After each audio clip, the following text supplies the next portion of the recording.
Go ahead, Rebecca. Perfect. Hi, everyone. It's nice to see you again. If you joined us last week, or if you're new here, or not last week, but 2 weeks ago, or if you're new here, welcome. I'm excited that you're here.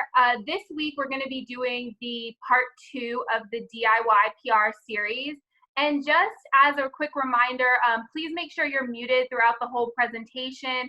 And then also, I will have time at the end to answer any questions that you have. So please leave them in the chat as we go along and as you think of anything. And I do want to let you know that I'm going to be sort of going back and forth between my slides and then also showing you demonstrations on how I find media contacts. So that kind of brings us to the point about what week 2 is about. And week 2 is all about how do you find the media contacts?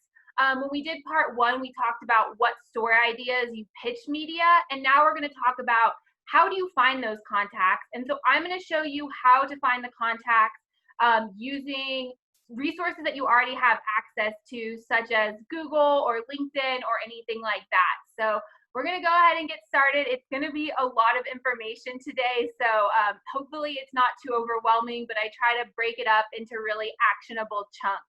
One other thing I wanted to mention really quickly before we dive in is that you should have received a Google Drive link, and that kind of has this presentation as well as your resources, your worksheets that you can do as we're going through this, or I'm going to kind of mention them. And the goal of those worksheets is just to kind of help you get organized and help you break this down into very actionable chunks.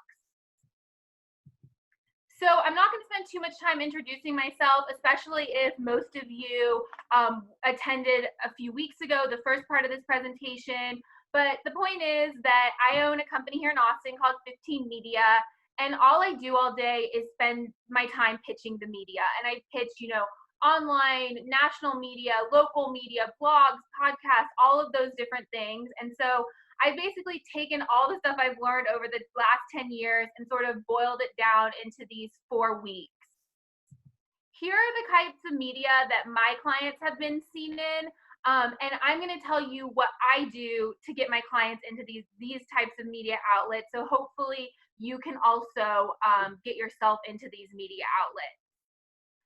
So over kind of the course of these 4 different weeks or these 4 different presentations, I am teaching you how to do the open method, which is what I have created over the last 10 years of how to get your email pitches open. So the last presentation I did 2 weeks ago was on observed media trends, where we figured out how do you come up with the story ideas to pitch the media? What do you pitch the media? And then this week, we are going to focus on pinpointing the media contacts and finding their contact information so you can reach out to them with your great businesses and your great products. And then if you join us next week, we're going to talk about how you actually write those email pitches to the media once you sort of find their contact information. So I did, for those of you who are new, I did want to spend just a few minutes talking about what we went over in week 1, because some of that stuff I'm going to mention again throughout this presentation. And so if you're new, I'm going to give you a really quick Cliff Notes version of what we went through. The first thing that we went through in week 1 is we talked about what is PR, because I feel like it's one of those things that as an entrepreneur or as a small business owner, it's sort of on your checklist of things to do, but then you never really know what it is. People don't really know what it means. And so for the sense of what we're talking about in this presentation, public relations is earned media.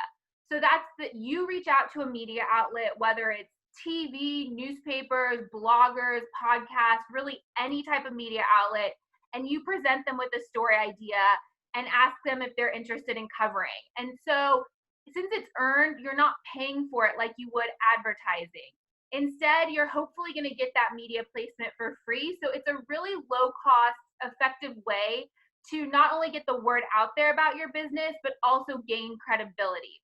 Another thing that I really want to stress to you is that the media's goal when you're coming up with story ideas or when you're, sending them your email pitches is that you really want to remember that their goal is not just to give you publicity. Their goal is to provide interesting and informative content to their audience so their audience keeps coming back for more. And so that's just something to keep in mind when you are reaching out to the media, because you are going to have to play that game a little bit with them. Is that sure, they're going to give you publicity, but you're also going to kind of have to do the things that they want or frame the story that the way that they want, since you aren't paying for that coverage.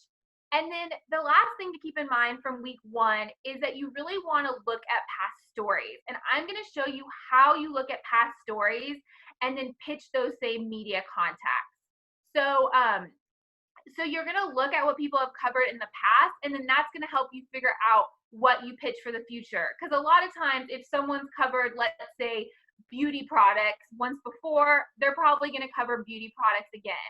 Or if they've covered the insurance industry before, they're going to cover the insurance industry again. So that's one of the biggest things about PR, is you're only really looking at what people have done in the past as a way to say, okay, they're probably interested in my company because they'll cover similar topics in the future.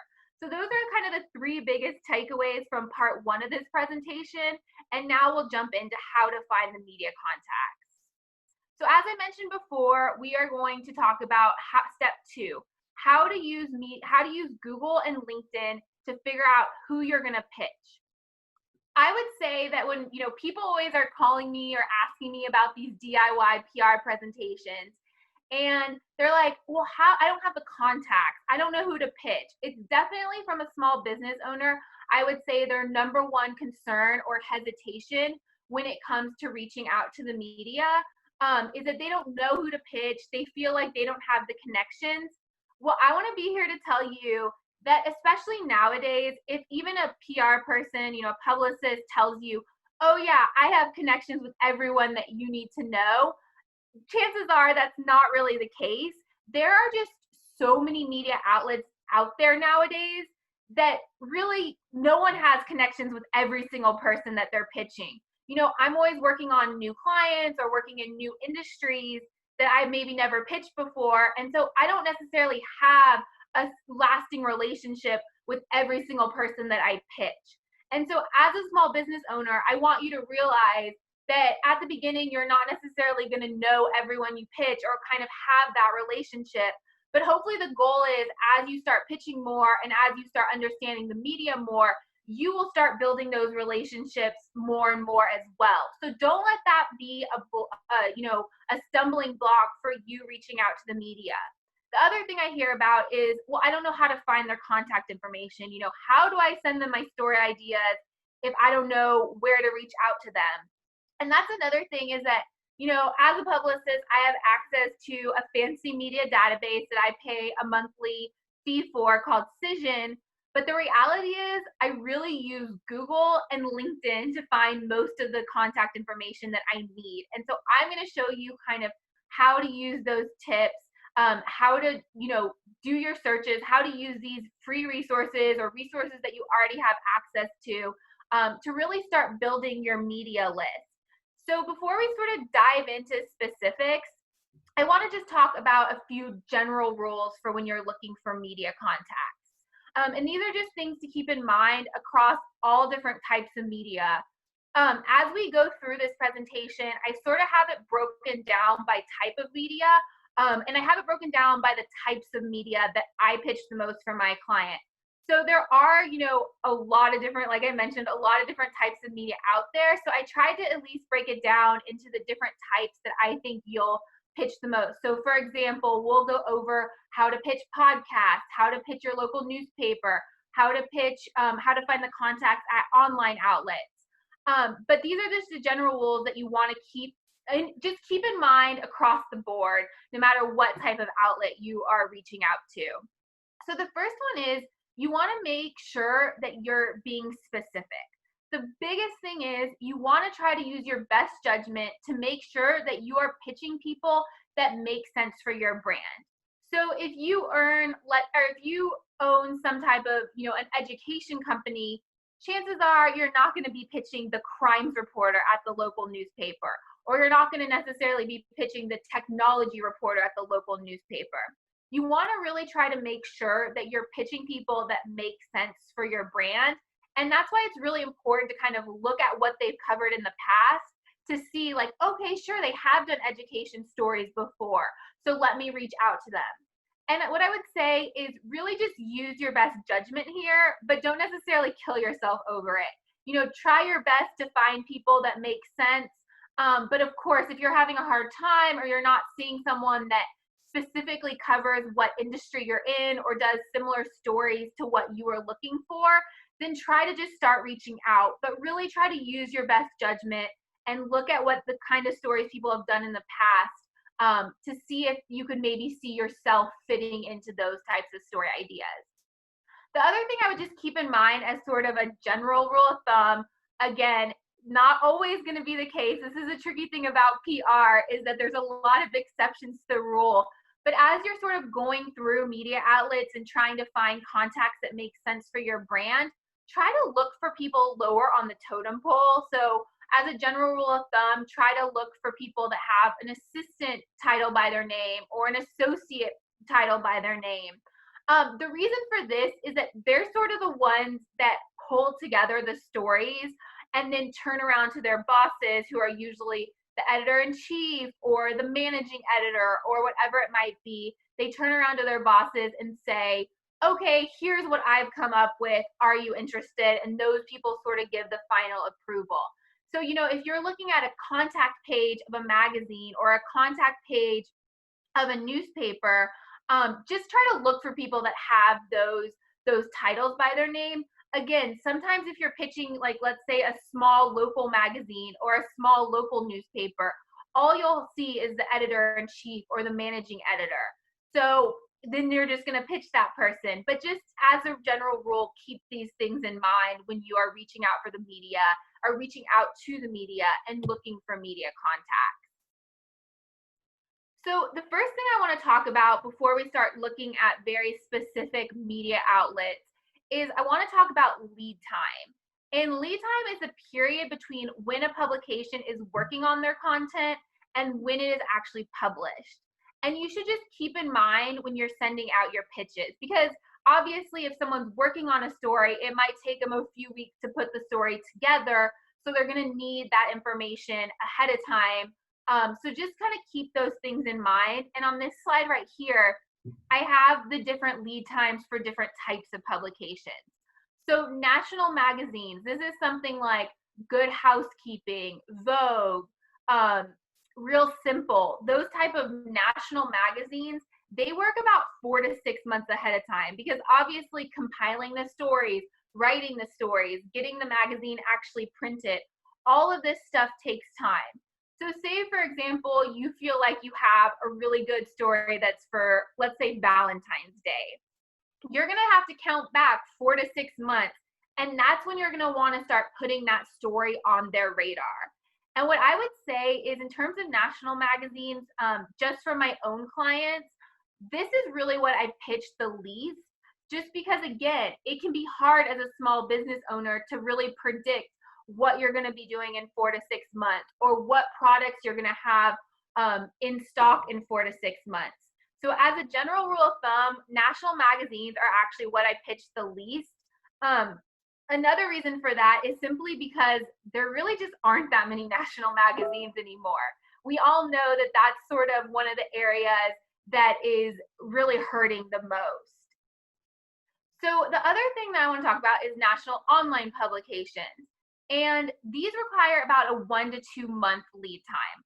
So again, like, let's say, for example, you have something that you think is really good for Thanksgiving. Well, then you really want to start pitching now, because that's about 2 months ahead of time. And it's always better to get on their radar sooner than later. Regional and local magazines. So this is something like Austin Monthly or Tribeca here in Austin. So they're a little bit shorter than kind of your national magazines. You really want to start pitching them about 2 to 3 months ahead of time. And then you have your daily publications, which are newspapers, blogs, things that are looking for content on a super regular basis. And so for these, you want to make sure you're pitching them about 1 month ahead of when you would like to see that story come out, just to give them enough time to kind of compile the story, get the information together, and all of that stuff. Then for broadcast television, again, TV is working really quickly, And so ideally, as soon as you have a story idea, you kind of want to start putting it on people's radar, but you really can get away with pitching it about 1 week to 1 month ahead of time.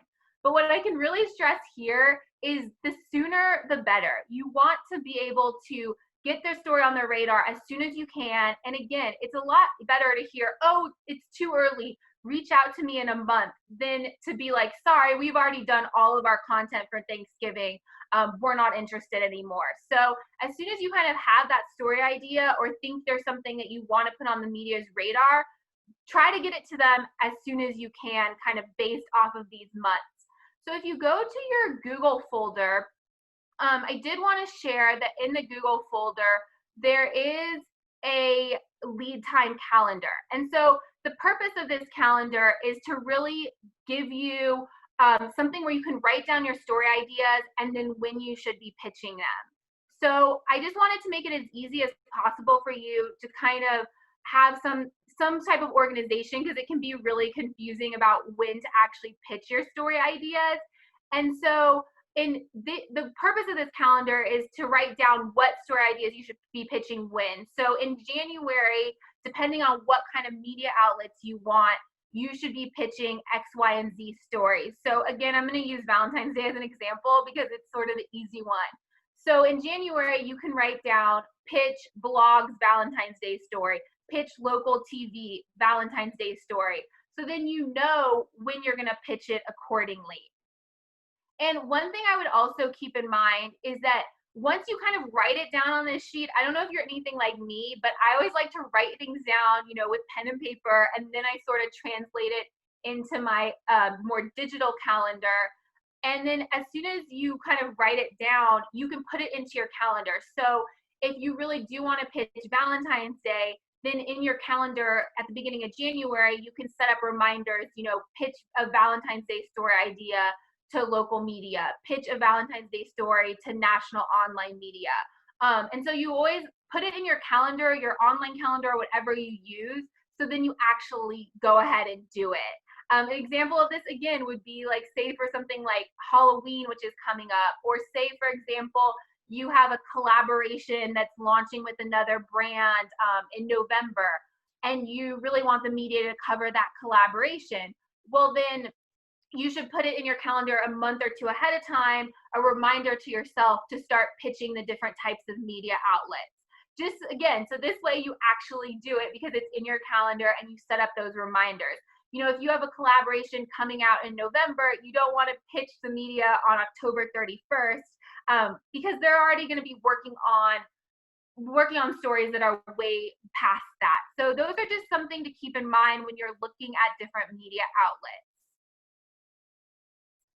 Another thing that I kind of want to talk about, and I'm going to show you in this presentation, is that in a really healthy long-term PR strategy should really include a mix of local and national media outlets, because you really don't want to miss out on the benefits of either. Local media is really hungry to cover all kinds of local businesses, and then the local media's audience also wants to support local businesses. But then that national media, of course, puts your business into consumers, introduces your business to consumers on a much larger national scale. And then it's also really good for credentialing. It would look really good on your website if you could say, as seen in Forbes magazine or as seen in Entrepreneur magazine. And so I do recommend kind of doing a mixture of both. And I'm going to show you how to find contacts both at local and national media outlets. One other thing that I kind of wanted to mention is, so sometimes when I do this presentation, I have business owners that come to me and say, I know what publications I want to be in. I want to see my products in Entrepreneur, Forbes, Good Housekeeping, or I want to see my business in these publications. So if you have these dream publications in mind, then I would recommend starting your research with those publications. However, I also have business owners that come to me and they have no idea where to start. They have no idea, what publications would be a good fit for their business, what types of media, any of that stuff. So if you kind of fall within that latter category where you really don't even know where to start or don't even have any kind of dream publications in mind, these are the two places that I would recommend that you start to kind of get those wheels turning. So the first place is look at your competitors. If your competitors have gotten media attention or have been quoted in media outlets, I promise you, it's probably somewhere on their website. You know, as I mentioned, there's usually that press page or that as seen in page. And so I would really recommend starting there and kind of seeing where they've been covered. Because again, if someone has covered that industry or topic before, chances are they will cover it again in the future. So the first place you can look is really at your competitors or people that are similar to you.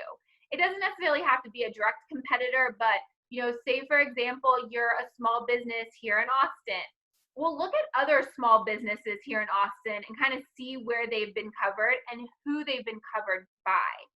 The next place to kind of look for media outlets, if you really just don't have any idea where to start, is start doing some Google searches by industry.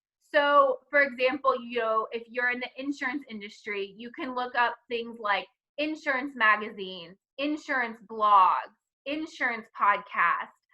If you're in the fashion industry, you can start looking up phrases on Google, that stuff such as, you know, media outlets that cover fashion industry publications. You could just start kind of looking at those and really familiarizing yourself with the types of outlets that cover the industry. And if you start with these two places, it will kind of at least give you some media outlets to start working with and to start reaching out to. And then from there, like with anything else, as you do anything else, you'll start to feel more comfortable and you can probably start to just kind of notice media outlets when you're reading the news on your own or when you're browsing the internet, and you can start to kind of think, oh wow, well, I've just read this article. I would be a really good fit as an expert for this article. But these are two really good places to start if you really don't know what media outlets, or you don't have sort of a list of dream media outlets to reach out to. So like I mentioned kind of at the beginning of this presentation, is I have this broken down by type of media outlet. It doesn't necessarily cover every single kind of media outlet out there just because there are so many, but I've tried to kind of come up with the ones that I pitch the most and that the ones that people ask me about the most. And so first we're going to talk about online media outlets. And this can be sort of a variety of things. This can be the online version of a magazine. So something like realsimple.com, goodhousekeeping.com. It can also sort of be a standalone website. So something like Huffington Post, where it's sort of a more traditional news source, but it doesn't necessarily have, it doesn't have that print component. It doesn't have a magazine or a newspaper to go with it. Other examples of this is something like TechCrunch, Mashable, anything that sort of exists online and provides content. So this could even blogs or Instagram influencers can also fall into this category. But the examples that I'm going to show you are really sort of more traditional media outlets.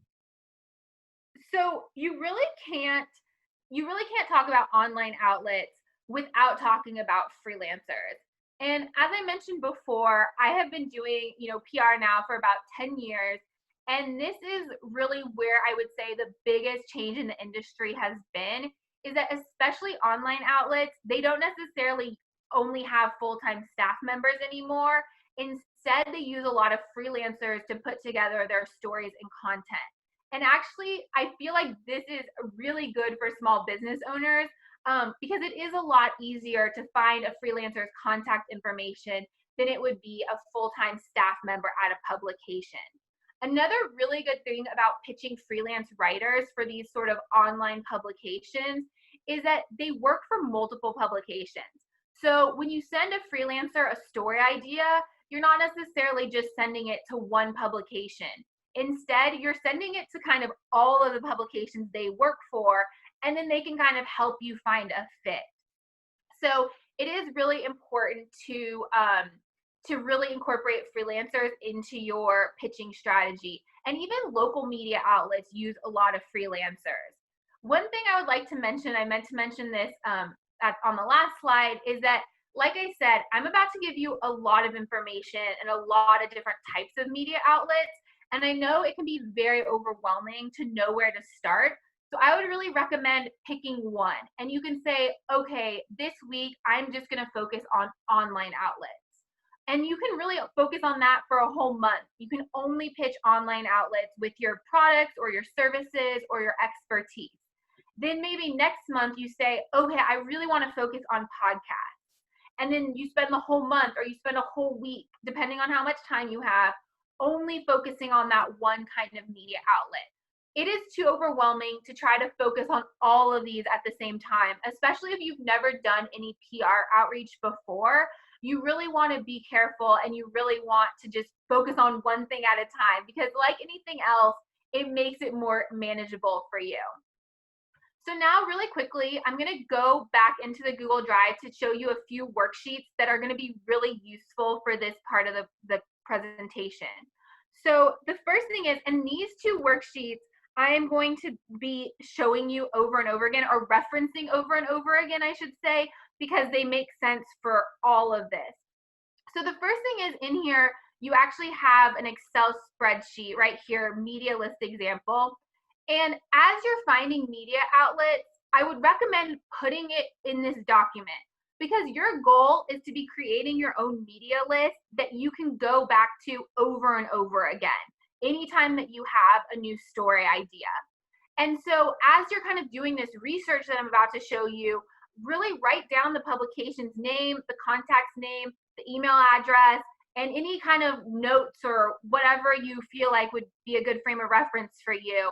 And then as you're sort of building this and adding more people to it, then again, you have a media list that you can go back to over and over again. And this media list is sort of a living, breathing document.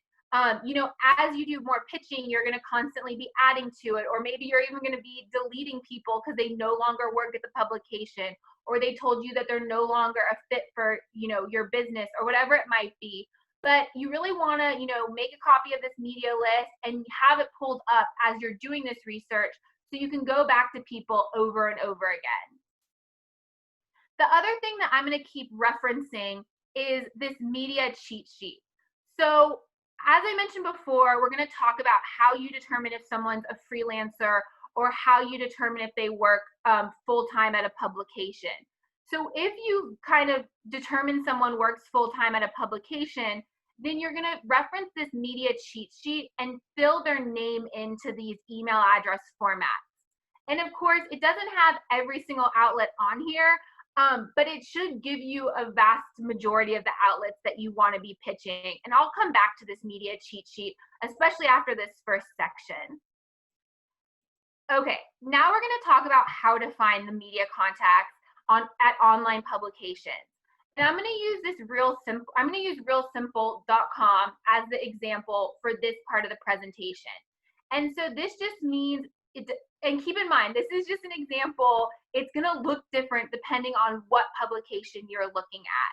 But the first thing you want to do is say, you know, you're browsing realsimple.com, and you know, you're seeing this article and you're like, wow, you know, I'm a health coach, or I'm a psychologist, or I'm someone that could talk about a similar topic to this. And so as soon as you kind of find that, look and pay attention here at the top, who wrote the article. This is going to be really important, and it's usually at the top. And then from there, you're going to Google the person's name. So I'm going to Google Lindsay Tiger.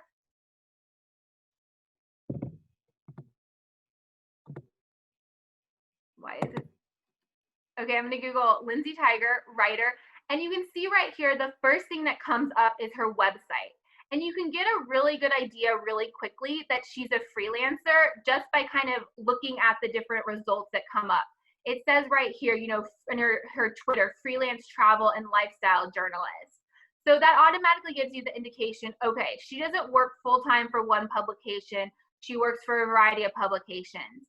And then from there, I always either recommend looking for a website like this, so you can see she has sort of her online website right here, or sometimes on their social media on if you click on their Twitter is usually the first one that comes up for whatever reason.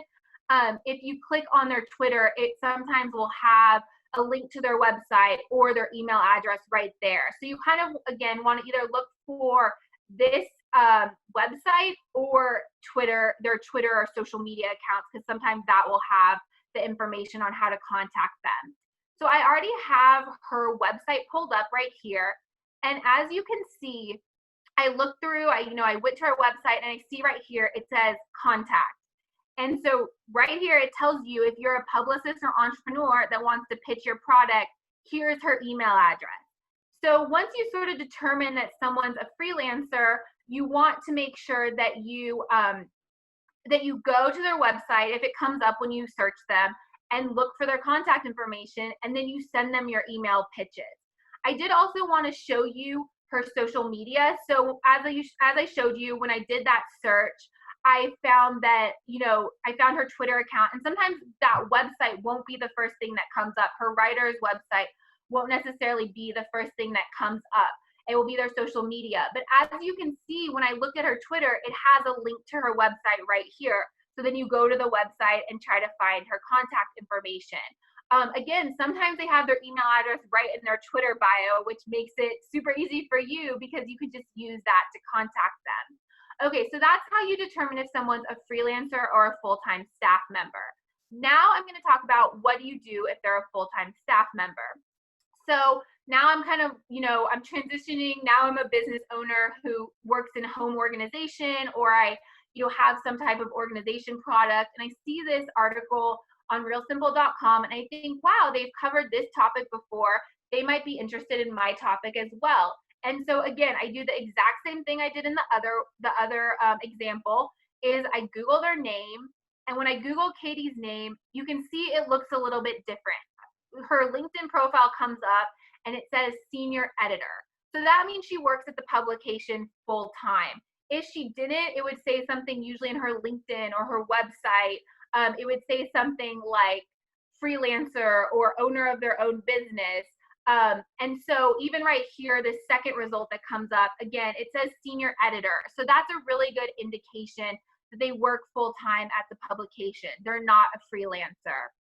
So when you come across that, like I mentioned before, you're going to go to that media cheat sheet that I showed you in the Google Drive, and you're going to go to that and then fill in her name into the email address format. And so some of the different outlets, there's multiple email address formats, and so sometimes you have to play around with it. You have to see, okay, well, this email address format didn't work. Let me try this other one. It didn't bounce back or whatever it might be. So that's just something to keep in mind, and reference that media cheat sheet when you've determined if someone works full time at a publication. And again, this real simple one is just an example. Any type of media outlet you're looking for is kind of going to be similar in that way. So now let's talk about Google sleuthing, which is another way that I sort of find online media outlets that make sense for my brand. So say, for example, you've gotten to a point where you feel like you've pitched all of your dream publications, you've reached out to all of your dream publications, and so then now what do you do?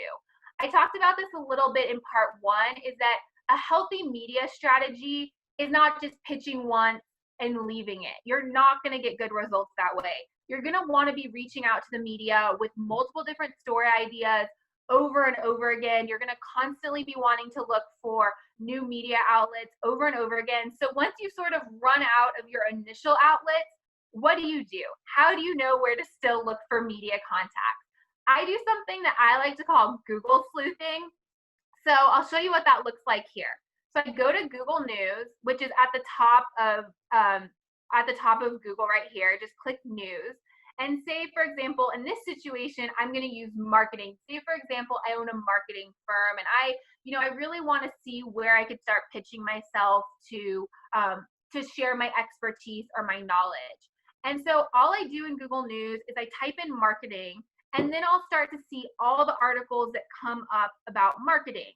And so those are the types of people that I'm going to pitch. So I'm going to look at who wrote the article, exactly what I showed you in the previous examples. I'm going to look at who wrote the article, see if I can, Google their name, see if I can find an email address. If not, use the media cheat sheet. And so this can be the case for really any type of business. I'll give you some examples from my own work because I'm constantly going through Google News, seeing who's working on different kinds of stories, and then pitching those same people.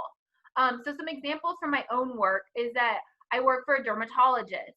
So I'm always going through and I search dermatologist, and then I can see all of the articles that come up where a dermatologist is quoted or a dermatologist provides their insight. And then I pitch those contacts. Or say, for example, I'm a therapist or a mental health professional.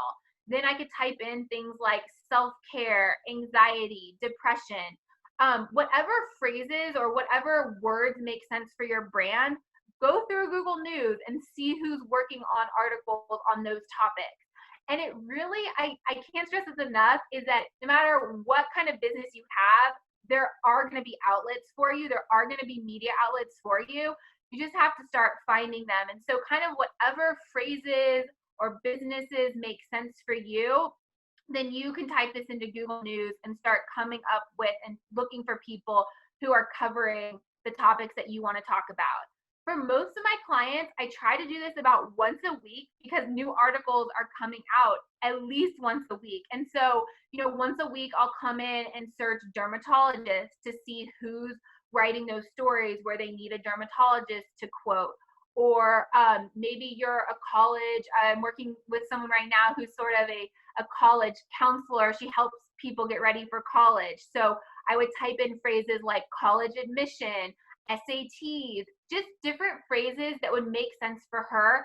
And again, it goes back to if someone's covered these similar topics before, chances are they're going to cover them in the future. And since you're kind of doing your own PR, I wouldn't necessarily do this as a publicist because I would have so many Google alerts. But if you are a marketing professional or you're an insurance professional, you can sort of set up Google alerts to alert you when a story about marketing has come up. So then that way you can pitch the person, or you can always be looking at the articles and adding those people to your media list. So that's what you really do once you sort of run out of those initial media outlets, is this is how you constantly find new people to pitch for online outlets. Now we're going to talk about print magazines. And I would say I'm not going to spend a ton of time on print because, again, as I mentioned before, not only do you have to keep in mind those lead times, which make it a little tricky, 4 to 6 months for those national magazines, you also, there also just really aren't that many print magazines left anymore. So, as a small business owner who's probably strapped for time, it might not even be worth your time to pitch print. But if you are, I have a lot of people who just want those print articles so they can, put it on their wall in their office or have it as sort of as a memorabilia, then this is how you find those contacts. LinkedIn is going to be your best friend when it comes to print publications. And the reason for this is that obviously with print publications, you can't just do a quick Google search and find it. There's no way to search through print publications unless you're actually looking at the magazine. So I would really recommend, if you have a magazine in mind that you would love to see your business in, using LinkedIn.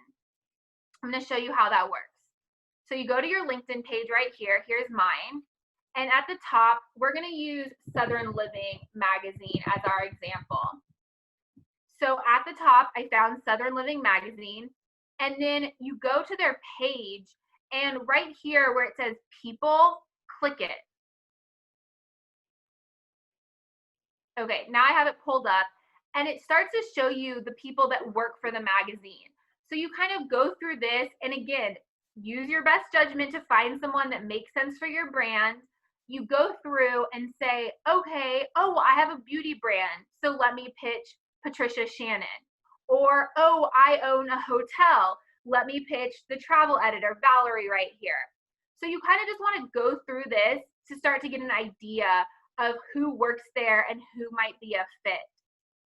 One thing I would say is, when in doubt, a feature editor right here, Betsy Cribb, A feature editor is always a good idea because they sort of put together a lot of different stories. So if you're really not sure where your business falls into, look for something like a feature editor or even a lifestyle editor. A lifestyle editor can really mean a lot of different things.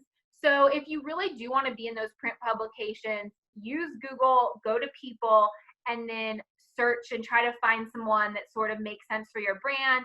And another thing is, after you find them here, you can always Google their name to kind of see what articles come up, or if you can find any more information about what they cover or what they like to cover. And a lot of times with print, they don't necessarily use as many freelancers. Of course, that is changing a little bit now, but they still are mostly staff members. So this is where you go to my media cheat sheet and plug in their name to the email address formats. So that's kind of how you figure out print publications.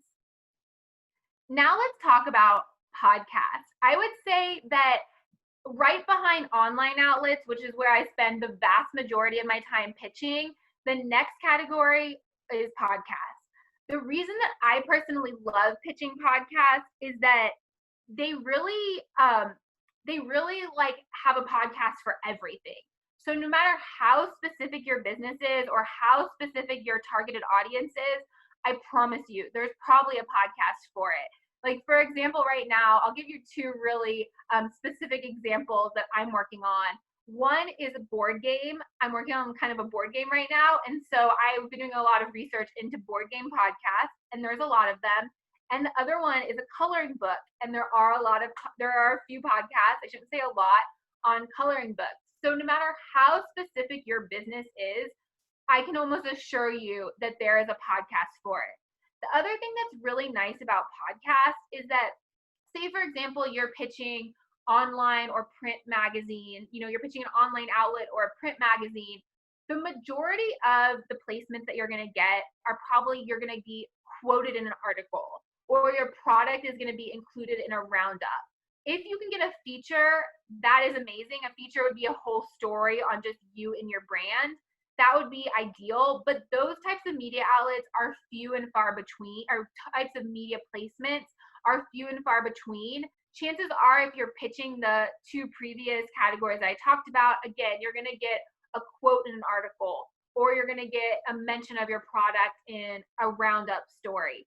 The nice thing about podcasts is that they give you time to actually tell your story and talk about your brand. Usually podcast episodes are anywhere from 20 minutes to an hour, and that's a whole conversation most of the time with you. And so I actually think podcasts are a really effective way to get your expertise and your company out there. Again, because it's just more time for you to kind of share your story, more time for people to sort of fall in love with you and your brand.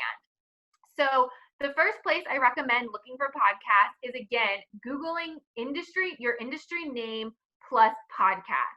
So let me show you an example of what that looks like. So say, for example, I'm a parenting coach or an educator, and I really want to position myself as an expert on parenting podcasts. Well, then I'm going to Google parenting podcasts. And as you can see, a lot of examples come up. Right here at the top, these are all parenting podcasts.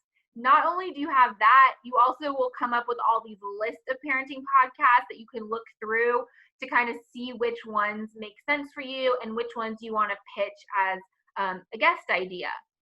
So once you sort of start doing this, I would really kind of go through all of these to kind of see if you think that you would like to be a guest on them. So you click them, find their website, which is right here. This is, for example, if I want to pitch this podcast, The Mom Hour. And then up here, you can see that there's a contact page with an email address. And then from there, you're just going to send your email pitch to them with, offering yourself as a guest idea. So after you've sort of Googled, your industry name plus podcast, and you sort of pitched all of those, this is another thing that you can do to find more podcasts that make sense for your brand, is Google the topic idea and see which podcasts have covered it in the past. Here's an example of what that looks like. Say, for example, you want to pitch a story, you want to offer yourself as a guest to talk about self-care tips for entrepreneurs or self-care tips for busy moms, whatever it might be. Then you just Google self-care for entrepreneurs plus podcast. And the nice thing about this Google search is that it's not going to bring up just podcasts that are about self-care, or it's not just going to bring up podcasts that are just in your specific industry. Instead, what it's going to do is show you podcasts that have covered these topics before. So that way you kind of get a new fresh round of podcasts to pitch once you sort of run out of your industry specific podcast. Because, you know, say for example, I'm going to use this one as an example. I think I have it pulled up here. Oh no. I'm going to use this one as an example, is that this Over It and On With It podcast, they don't only cover self-care, but it is a topic of interest to them. So I'm going to click it. And again, your only goal through this is to figure out what their website is, because if you can get to the podcast website, then chances are you can find the contact page or the email. And so if you kind of read this description and you think, oh yeah, I have topics that I think would be a great fit for this podcast, find the website, which you can see right here. And then right up here on the top, it says contact. And so you're going to click that contact page. And again, sometimes it's going to show an email address, or sometimes it's going to be a form, and you're just going to submit your pitch and say, look, I think I'm a really good guest idea for this. Please keep me in mind. So as you can see, pitching podcasts is pretty easy, and you don't have to kind of go through all of that stuff that I showed you before with the more traditional media outlets. Because most podcasts, if you can find their website, they'll have some type of contact page or instructions on how to pitch yourself as a guest or something like that. So pitching podcasts, if you're doing your own PR, it's really easy to do it on your own, just because it is so much easier to find the podcast contact information.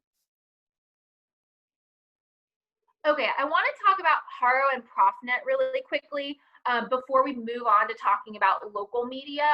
So Help a Reporter Out and ProfNet, I actually got some questions about this in week 1. And so now we're going to kind of dive in depth to it. So Haro and ProfNet, they're Help a Reporter Out and then ProfNet. And they're both services that connect experts and journalists. Journalists will post the request for specific information, and if you're signed up for these services, you'll receive an email with kind of all the journalist requests, and then you can reply if you're a fit for that story. And so what I would say is Help a Reporter Out, they do have a free version and they do have a paid version. I would recommend, if you've never done PR before, never, talked to the media, reached out to the media, you can start with these services. It's a really good way to kind of get your feet wet and sort of start to see what the media is looking for. So the only thing I would mention, especially for Help a Reporter Out, because it is free, is that a lot of people are responding to their inquiries. And so sometimes it can be a little bit discouraging because you respond and then you don't get a response. But I'm going to show you how to kind of make it worth your time. Whereas ProfNet, it is a paid service. I believe it's about $1,000 a year. But because it is paid, less people are responding. So I personally have a lot more luck on ProfNet than I do on Haro. I still like to look at Haro to see what people are working on and what they're covering. But in terms of responding to inquiries, I do have a lot more luck on ProfNet. And so, as you start doing more PR on your own, or as you start understanding it a little bit better, it might be worthwhile to kind of make that investment into ProfNet. Okay, so I want to show you what a Haro email looks like so you can kind of understand. And for this, so this is similar to a ProfNet. I'm not going to show you a ProfNet because it's basically the same thing. But 3 times a day, if you sign up for Help a Reporter Out, 3 times a day, you'll get an email that looks like this in your inbox. And as you can see, they're all divided by category. So there's a lot of inquiries on here. So you don't have to go through and look for each category.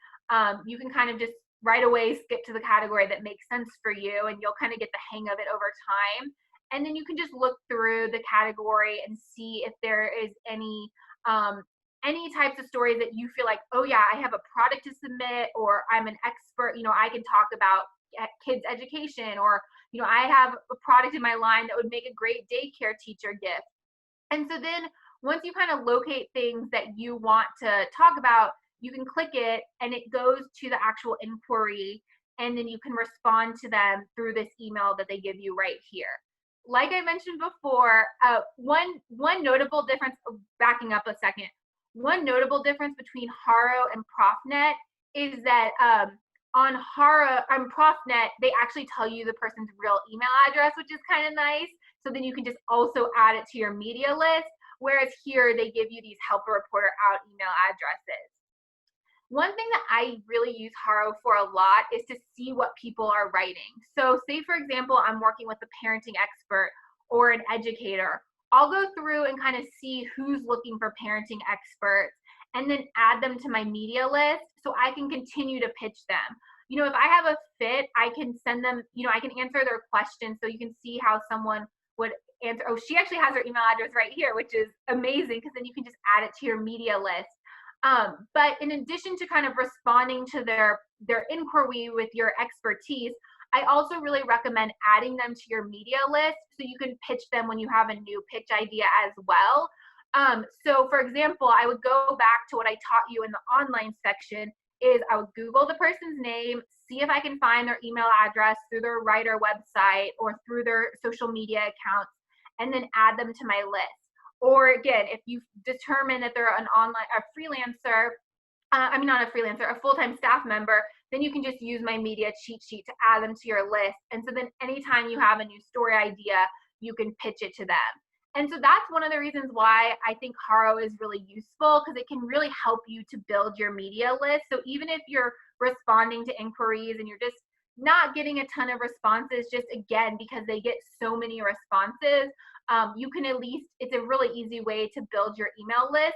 Another thing about it is that's kind of nice is you can go through and sort, if you're stumped for story ideas, in the last presentation I did in section 1, I gave you a list of story ideas where you should always have a topic to pitch the media.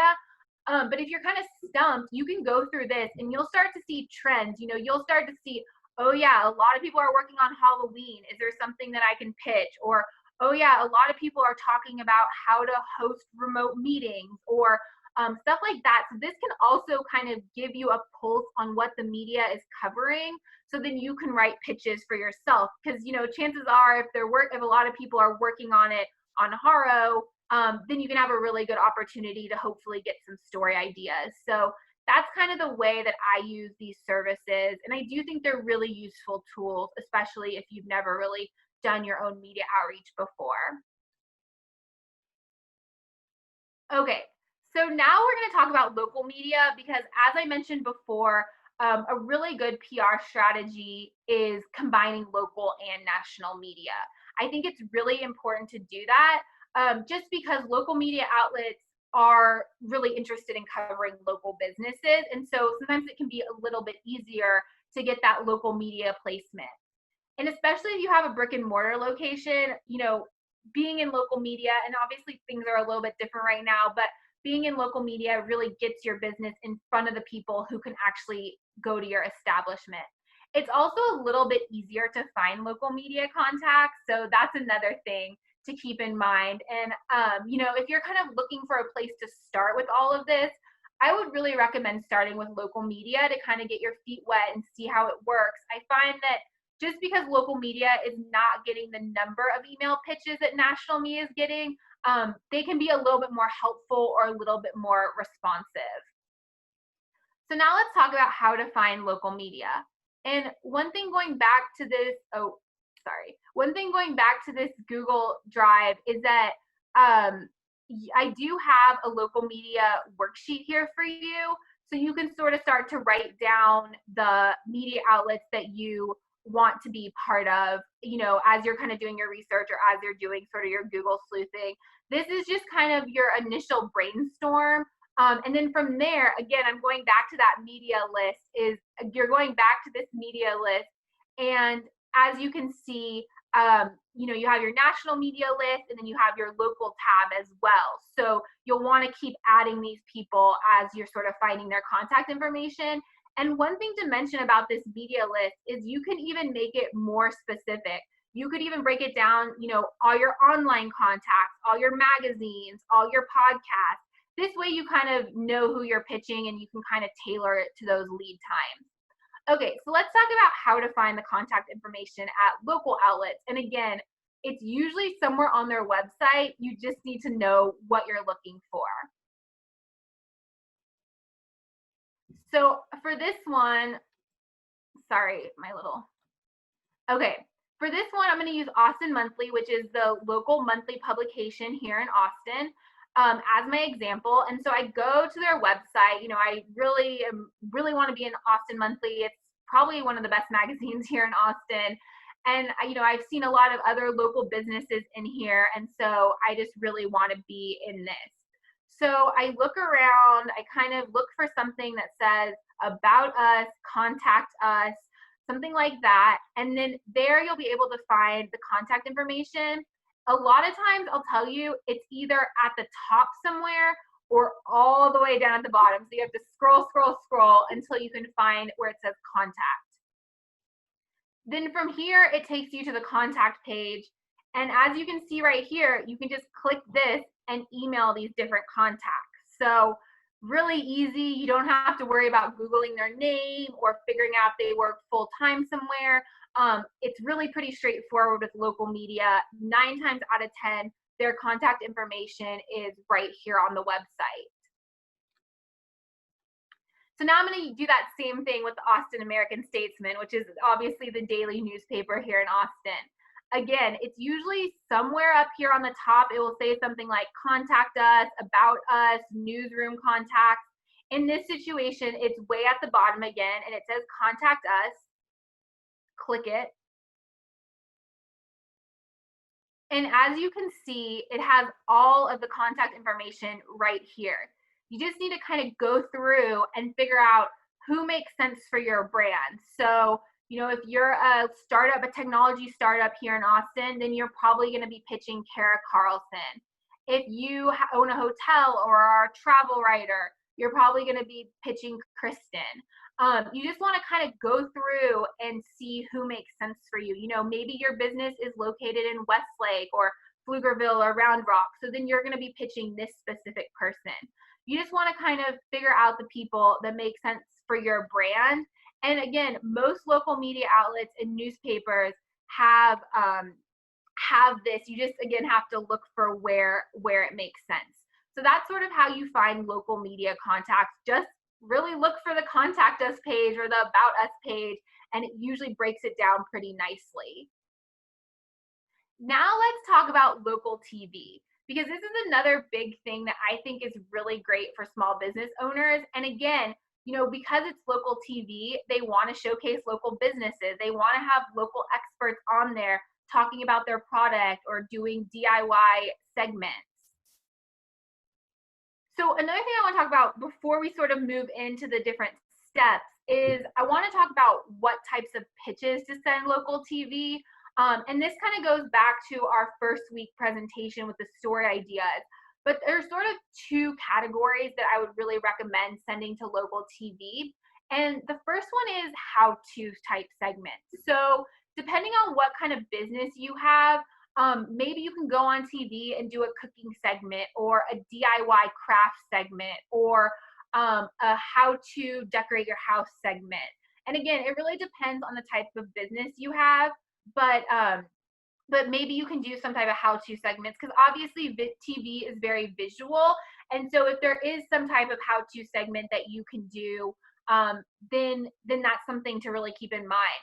One thing I would say in addition to that is, in addition to kind of the how-to, is that when you start to look for TV station contacts, look for, if you're pitching those how-to segments, they usually do really well on those morning shows. And you know what I'm talking about. I'm talking about something like Studio 512 here in Austin, or Good Day Austin, or We Are Austin. And so you kind of want to pay attention as you're looking through the TV station's website to see if somewhere on there they have some indication that they have a morning lifestyle show. And depending on what market you're in, usually most markets have about 3 to 4 usually have about 3 to 4 different TV stations, and then about 2 to 3 of those TV stations we'll specifically have a lifestyle show where you can pitch those how-to segments too. So just something to keep in mind. The second type of story idea that does really well for TV is experts, talking heads. So again, depending on what type of business you have, you can reach out to a TV station and tell them, okay, I'm an expert on X, Y, and Z. Here are the topics that I can talk about in an interview. And so I'll give you some real world examples of what this sort of looks like. I mentioned before, I work with a lot of doctors. And so right now we're pitching doctors I work with a pediatrician, for example. So I'm pitching him to talk about, going back to school in person. What are safety precautions? I'm pitching him to talk about Halloween. Is it safe to trick or treat? So kind of think about these topics that are impacting the whole community, or these conversations that are impacting the whole community, and show how your expertise is really useful in those conversations. And then they might want to do an interview with you. And for those types of pitches, you don't necessarily have to pitch just the morning lifestyle shows, because they do those types of interviews all throughout the day. So now I'm going to show you how to actually find the media contact information at local TV stations. So again, in here, in your Google Drive, I have it broken down where you'll actually have this local TV worksheet. And really what I would recommend doing is filling this out to kind of give you places to start before you actually pitch anyone. And so within each city, again, it depends on how large your city is. But within each city, they usually have a Fox affiliate, an ABC affiliate, an NBC affiliate, and a CBS affiliate. And so I would really recommend starting with those four and then just finding which station is which affiliate in your market. And then, sometimes there are other affiliates, like here in Austin, there's Spectrum News. Sometimes there's a Nexstar affiliate. But these are sort of your typical ones that you want to look for. And even if you live in a really small market, chances are there's at least some of these. So the first thing you want to do is just through Googling, you want to Google, Austin, Texas TV station, or Houston, Texas TV station, or kind of whatever TV station or whatever market you're in. And as you can see, the TV stations come up. And so you can start filling in that worksheet accordingly. Like you can see, for example, here's CBS Austin, here's Fox Austin, KXAN is NBC, I believe. So from there, you fill in that worksheet, and after you sort of fill in the worksheet and know which stations you're going to look for, the next thing you need to do is find the contact information. And similar to what I showed you for the other two examples of local media, is that it's actually somewhere on their website. Again, you just need to know what you're looking for. So we're going to use Fox 7 here in Austin as our example. And so again, you're going to go to the website, scroll through the website, and it's usually, again, at the bottom of the website or somewhere up on top where it says more, and you're going to look for the Contact Us page, which I have pulled up right here. And then right here on the Contact Us page, there's a general newsroom email address. Add that to your list and pitch them. So this is sort of an exception to the rule that I would say for any other media outlet, is that I would never recommend using a generic email address like this. TV really is the exception because it goes to all the people in the newsroom. So when you send a story idea to this email address, it goes to the producers, it goes to the reporters. And so you kind of get your story on the radar of multiple people who might be interested in interviewing you or booking that segment with you. And so that's just something to keep in mind. And you can just stop right there and just pitch that newsroom and hope you get a response. Something that you can do to kind of take it one step further, and I do this all the time, is I actually call the newsroom, and most of the time people that answer the phone at the newsrooms are really nice. And you can just say, hi, I'm a local, fashion brand. I wanted to pitch this story idea, kind of give them a brief synopsis. Who's the best person to reach out to? And sometimes they'll actually give you a specific contact of the person who only books fashion segments or who only books health and wellness segments. So that's kind of taking it one step farther and figuring out who would be the correct person to reach out to. Again, you don't even have to do that. You can just pitch that generic newsroom email address that you find on the contact page. Another thing that you could call for is, as I mentioned before, a lot of the stations have that lifestyle-y morning show where they'll do a lot of cooking segments or DIY segments or something like that. And so if you discover that a TV station does have one of those lifestyle shows, so you can see here on Fox 7, there's Good Day, which is Good Day Austin. And if you kind of fall into that category, I would recommend pitching that. So instead, you could send your segment ideas to this generic newsroom email address, or you could even call them and say, hey, I have a really good story idea for Good Day Austin. Who's the best person to reach out to? And a lot of times they'll give you that producer's contact information, or they'll give you an email address that only goes to that. So unlike some of the other publications, like for national, you're probably not even going to be able to find a phone number, or if you do, it's just going to you're just going to go to a black hole voicemail. Again, local media, they're a lot more receptive. They're usually a lot nicer about things. And so you could totally call and say, hey, I'm just wondering who the best person to send this story idea to. And chances are, sometimes they'll just tell you, oh, email our newsroom email address at blah, blah, blah. Or they'll actually give you that person's email address, which is really nice. Okay, so that kind of wraps up this week 2 of the presentation. I have a good amount of time to answer questions. I know it was a lot of information, so I will stay on here as long as I need to answer the questions. But also, here's my contact information, my email address. If you have any questions, specific questions to your brand or anything specific like that, always feel free to reach out to me via email. But I can answer as many questions as possible here right now, which I think they are all in the chat.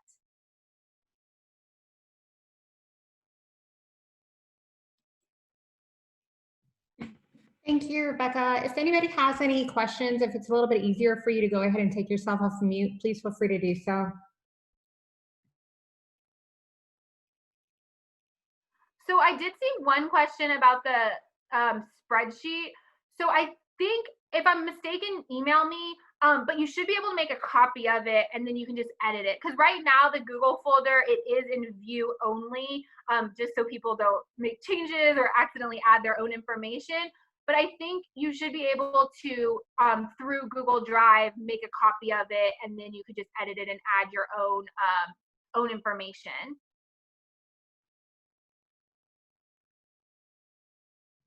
Okay, thank you for that, Rebecca. I do want to draw your attention to tomorrow is going to be the wrap up of Small Business Week, and we will be having our UTSA will be hosting the Small Business Week Awards. It is at no cost. It will be held virtually through Microsoft Teams, and you're more than welcome to join us tomorrow. I put the link in the chat box. With that, just want to make sure, does anybody have any questions before we head out? Oh, I do. Oh, sorry. I do. I just sent one. I'm sorry. I do. I just sent one in. I actually don't even have a Facebook or Instagram, and I know this might be just a totally different subject, but I was curious if you guys have sessions on how to get that started. So we will be having some, we're still working on them, but we're going to be having some more social media workshops. The next one we have, let me tell you what that one is going to be. We don't go into specific detail as this is Facebook, this is how you set it up. That may be more of a Score Austin type of workshop. You're more than welcome to check theirs out. Let me see what we have. So next week we have social media one-on-one for businesses, which may be a good one and for you to tune into. I'm going to drop the link right in the chat box for you to register. And then I will also provide Score Austin's, let me find theirs real quick. Let's see their workshops that they have, because they do more of the beginner type workshops, and that may be something that they do as far as walking you through if you're looking at utilizing social media and how to set that up. So I put their link in. Yeah, thank you. I'd appreciate that. Yeah, because I think I can figure out how to set it up, but just trying to figure out how to launch it first. So maybe a lot of these people are already been in business for a while. I haven't, so I just kind of wanted to, get advice on what's the best way to launch it. I know I've read articles you're supposed to do, like a calendar on how often you're going to post and to kind of post on those days and that kind of stuff. But, help on on that kind of stuff is what I was looking for. Is that something you guys do, or do you still think Score is best for that? What I would probably suggest, because again, it's different depending on the type of business that you have, how often, I mean, you can go online and you'll see spreadsheets saying, this is when you should be posting stuff. But again, you need to craft it to your business and when you actually see your followers that are actually going to review that information and see it online. Rebecca, do you have anything to add to that? So I was just going to say, again, social media is not my forte, but I've seen other people. So there are companies or, individuals who will do like calendars and you can plug in your own business. Like you could type in, if you Google like social media templates or social media courses, you can probably get some online courses and then also find people who have like, you pay a subscription fee and then every month they'll send you templates and then you sort of tweak it to your business, or you pick the templates that make sense for your business. That's something that I would recommend using. And again, off the top of my head, I've seen them on Instagram and I've seen them on social media, but I don't know anyone's name off the top of my head. But if you just do that Google search, I know there's tons of online courses, and then there's also those template services.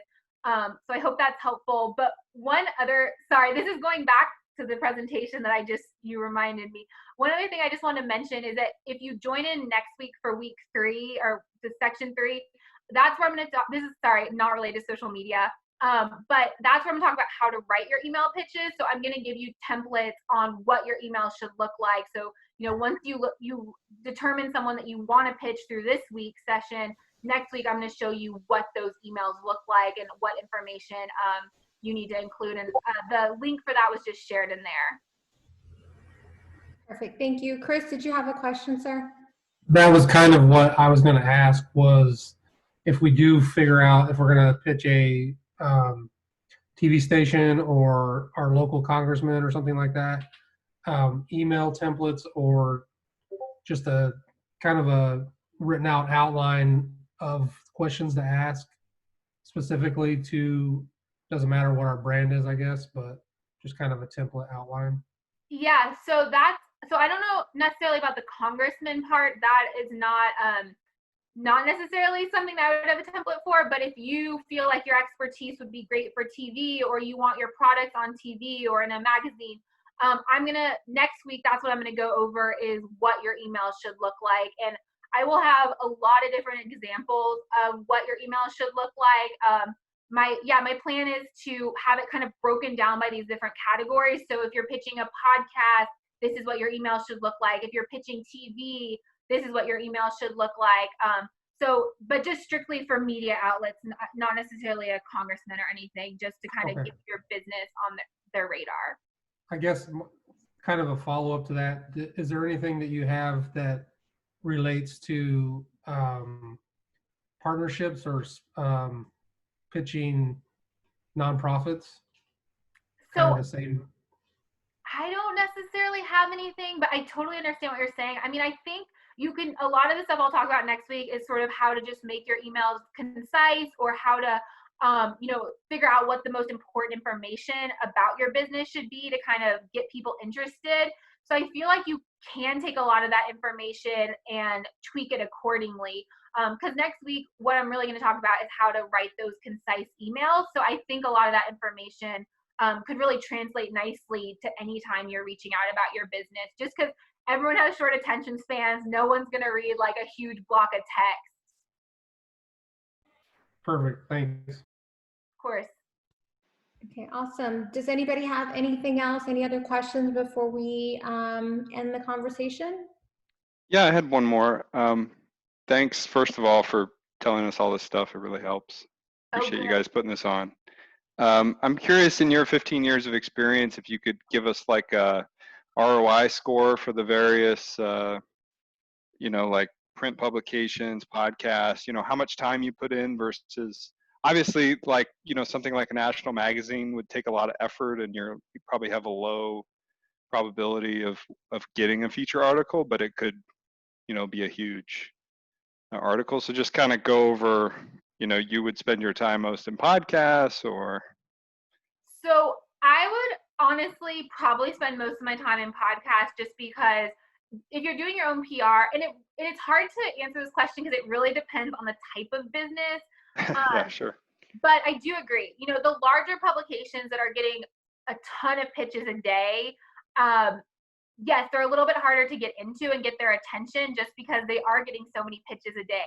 That being said, you really never know. It's always worth reaching out because the thing about PR is it ultimately comes down to timing.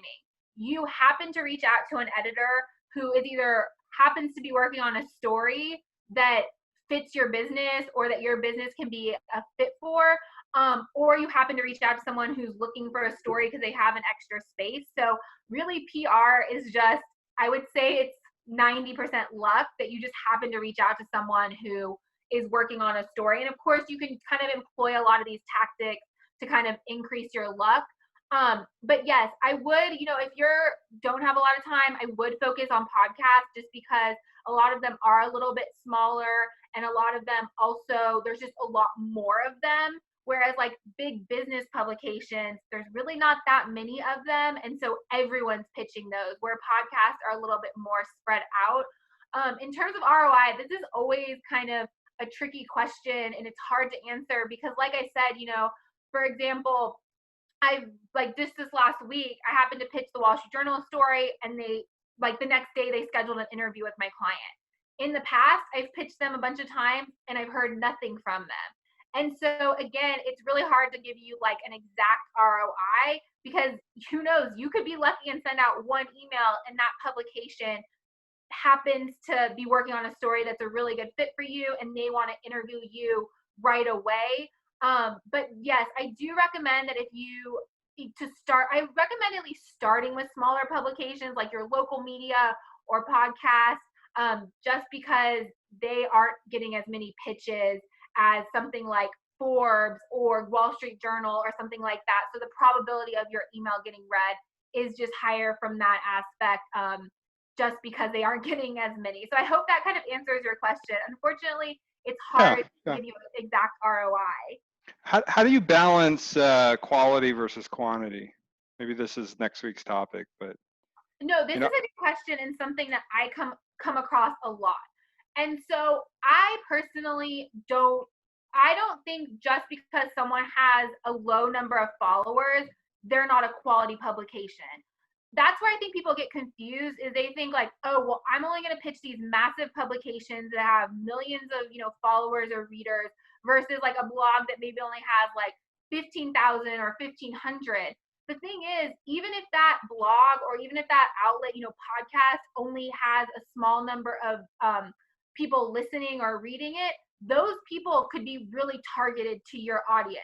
So like say for example, I'm just making this up. You're like an insurance agent and you're pitching insurance podcasts and those podcasts might be smaller, but that audience is really targeted. So chances are one person that hears that podcast or reads that article in that very targeted blog might turn into a customer for you. Whereas if you're kind of just pitching all these larger generic publications, like, yeah, it's great to put that you were in Forbes or Wall Street Journal. It doesn't necessarily mean you're going to get a lot of return on it. So I really think that quality is dependent on the content and the audience, not just strictly numbers. And so I would really like, before you pitch someone, just look through their content and make sure it's quality, something that you're going to be proud to share or proud to be a part of. I really would not strictly focus on numbers, again, because it could be a small group of people, but it's a really targeted small group of people just for your audience.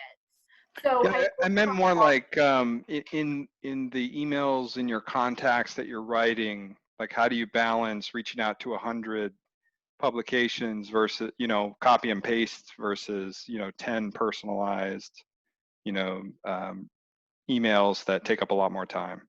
Yeah, so well, that's kind of what I'll talk about in next week, but okay. Just to answer your quick question quickly is that hopefully in this, so I would say out of all the sections, this one that I just did is the most important because you want to build a media list that makes sense for your brand. And so if you build a media list that makes sense for your brand, you can really send all of the contacts sort of the same email. You don't necessarily need to get personalized. I will give you a few examples when you do need to kind of be more personalized. But if your media list is super targeted, then everyone on that list should make sense for your brand, and that you can kind of send them all the same pitches or the same story ideas. Gotcha. Okay, that makes sense. Do you ever try and guess, like your email is Rebecca at 15 Media, and maybe you use info at 15 Media as like your intake inbox? Do you recommend people try and guess? Is that creepy or? Because I personally had salespeople do that before, and I found it kind of weird. But I'm not a PR, media person. So I would say, so I would say use my media cheat sheet first, because that does have the email address formats where you can sort of, once you figure out someone's name, sort of plug it into those email address formats. Most of the time it should work, because those are the email formats that I use. Yeah. If you really can't, I don't think it's that weird to reach out to them that way. I say go for it, but I would try, just in kind of more specific answer to your question, is that I really try to avoid any type of like info ad or pitches ad or for media, just because those email addresses I feel like are not monitored with any. Yeah, they just get stuff dumped into them, right? Yeah, so always try to like send it to someone specific. But honestly, I do that I'm not gonna lie, I do it a lot, is like I'll sort of plug in their name to what I think the email address format could be. And of course, they're sort of based on educated guesses, because I know maybe what other people's email addresses at that same media outlet look like. Sure. Yeah, first name dot last name, first initial. Yeah, exactly. That's all of them. Thanks. No problem. Thank you. Okay, and I guess with that, we will go ahead and close up for today. I want to thank Rebecca again for joining us, and we will see you all next week. I'm going to follow up with another email today. If you need a copy, if maybe you joined late or you missed something and you need a copy of the video, I'll be sure to send that to you, okay? And again, thank you, everybody. Happy Small Business Week. Bye. Yeah, have a great week. Thanks. Weekend almost.